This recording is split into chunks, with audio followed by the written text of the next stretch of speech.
नमस्कार, मध्य प्रदेश के top bulletin में आपका स्वागत है और आप देख रहे हैं मध्य प्रदेश की फटाफट टॉप 20 खबरें। कमलनाथ ने प्रदेश सरकार पर साधा निशाना, कहा 1 साल में कानून व्यवस्था और अर्थव्यवस्था चौपट हो गई। मध्य प्रदेश की मोहन सरकार को 1 साल पूरा हो गया है। 1 साल पूरा होने पर एक ओर जहां मुख्यमंत्री मोहन यादव और भाजपा अपनी उपलब्धियां और विकास कार्य गिनवा रही है, तो वहीं दूसरी ओर विपक्षी दल कांग्रेस ने 1 साल को विफलताओं से भरा बता रहे हैं। पूर्व मुख्यमंत्री कमलनाथ ने भी बीजेपी पर निशाना साधा है। शंकराचार्य का बड़ा बयान, भारत विश्व गुरु नहीं विश्व चेला बनकर रह गया है। बीजेपी के टिकट पर एमपी से चुनाव लड़ेंगे एक्टर रणदीप हुड्डा, मिला ऑफर। मुख्यमंत्री मोहन यादव ने कहा, ये बात सही है कि रणदीप हुड्डा को लोकसभा चुनाव लड़ने का ऑफर दिया गया था। मध्य प्रदेश में कड़ाके की ठंड, शून्य के करीब पहुंचा पारा, कई जिलों में कोल्ड वेव का अलर्ट। मध्य प्रदेश में ठंड का सितम लगातार जारी है। रात के तापमान में गिरावट के साथ सर्द हवाओं ने ठिठुरन बढ़ा दी है।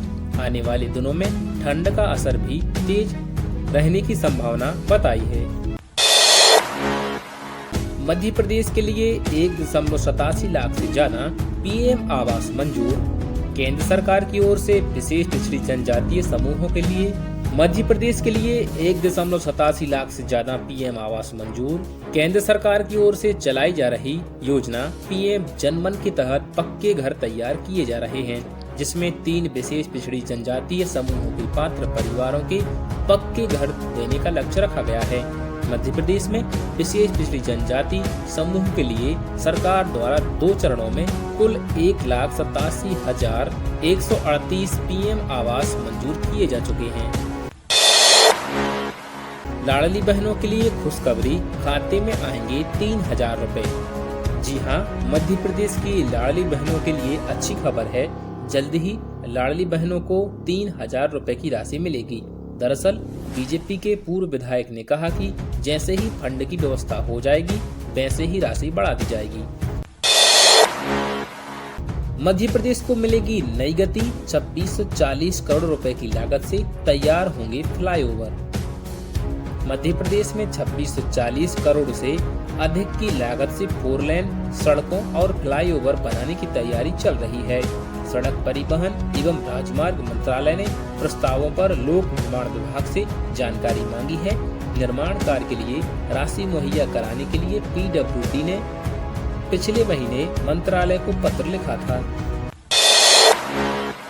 मध्य प्रदेश में छात्रों के लिए अपार आईडी बनाई जा रही है। Automatic permanent academic account registry अपार के तहत प्रदेश की सरकारी और प्राइवेट स्कूलों में पढ़ने वाले छात्रों को एक 12 अंकों की अपार आईडी दी जाएगी।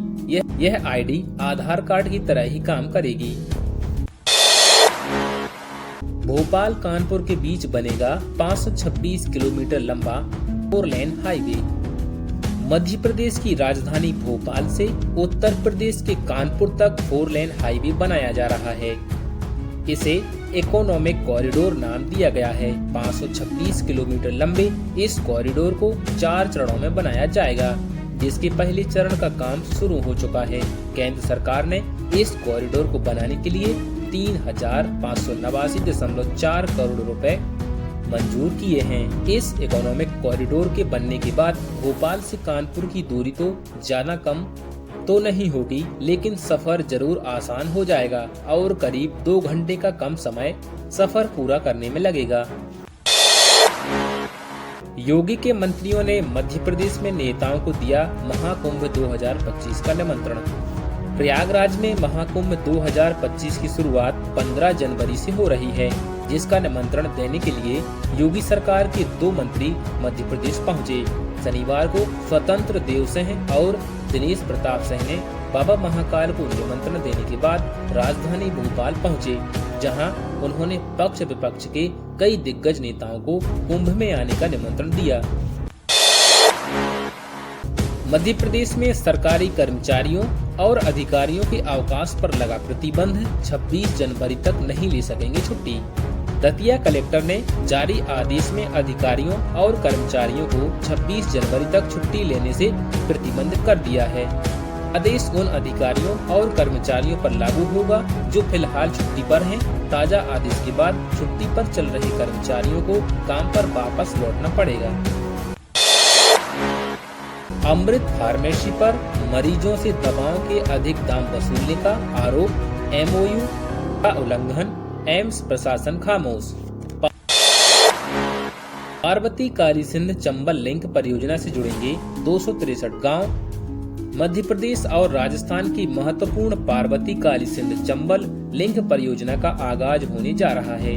राजस्थान के जयपुर में 17 दिसंबर को प्रधानमंत्री नरेंद्र मोदी इस परियोजना का भूमि पूजन करेंगे। उपराष्ट्रपति जगदीप धनखड़ ने किया जीवाजी राव सिंधिया की प्रतिमा का अनावरण। उपराष्ट्रपति जगदीप धनखड़ ने ग्वालियर में महाराज श्रीमंत जीवाजी राव सिंधिया की प्रतिमा का अनावरण किया। इस मौके पर उन्होंने महाराज जीवाजी राव के योगदान और शिक्षा के महत्व को रेखांकित किया। बंद हो गई दुग्ध उत्पादन को बढ़ावा देने वाली गोपाल पुरस्कार योजना। प्रदेश सरकार द्वारा दुधारू पशुओं और पशुपालकों को प्रोत्साहन करने के लिए गोपाल पुरस्कार योजना का शुभारंभ किया गया था। इस योजना में 4 लीटर से अधिक गाय और भैंस को योजना में शामिल किया जाता था। प्रथम, द्वितीय और तृतीय स्थान पर आने वाले प्रतियोगी को पुरस्कार दिया जाता था। लेकिन अब यह योजना 2 वर्ष से शासन के बजट जारी नहीं किया और न ही उसे जारी करने के लिए आदेश दिया। पशुपालन और दुग्ध उत्पादन को बढ़ावा देने के उद्देश्य से शुरू की गई गोपाल पुरस्कार योजना बंद पड़ी हुई है। मध्य प्रदेश में बना एशिया का सबसे पहला जियो साइंस म्यूजियम का उपराष्ट्रपति जगदीप धनखड़ ने रविवार को उद्घाटन किया। ग्वालियर के ऐतिहासिक महाराज बाड़ा पर हेरिटेज बिल्डिंग विक्टोरिया मार्केट में बने अत्याधुनिक म्यूजियम में धनखड़ ने पत्नी सुदेश धनखड़ के साथ विभिन्न गैलरियों में भू विज्ञान से जुड़ी चित्र कलाकृतियां देखी। अब मिलते हैं मध्य प्रदेश की टॉप 20 खबरों के साथ नेक्स्ट बुलेटिन में।